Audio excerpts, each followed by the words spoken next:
Hello everyone! So, nakabili ako dito ng sobrang fresh na bulinaw kung tawagin sa Bisaya. So, ayan, maglagay din tayo ng mushroom. So, ready na ang ating mga ginger, onions at garlic. So, ayan, mag-layer lang tayo. No? Una nating ilagay ang ating mushroom kasi madali namang maluto ang ating isdang bulinaw.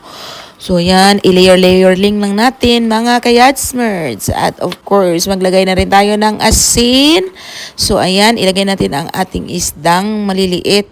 At maglagay na naman ng mushrooms. At of course, huwag kalimutan ang isa sa pampabangong black pepper. So, ayan, at ang ating suka. So, ayan, hindi na din ako naglagay ng tubig kasi yung mushrooms, mag-provide na yun na siyang sariling tubig niya. At ayan na po, luto na ang ating super fresh na isdang bulinaw na paksi with mushroom. Bye!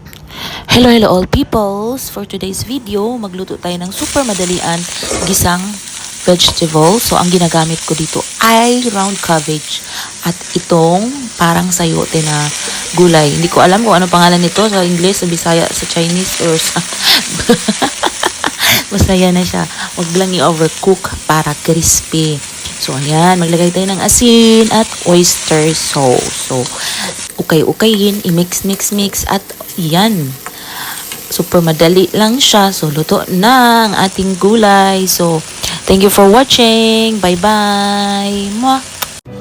Hello people. So, dito naman tayo sa ating cooking serye. So, everyday, 4 na po tayo yung niluluto ko. So, meron tayo ditong stir-fry vegetable, beans with some green leafy, at meron din tayong sliced pork with mushrooms and fried bean curd. And of course, meron tayo ditong mahabang duck wings. And lastly, fish soup with some tofu. So, yan lang. Bye-bye. Thank you.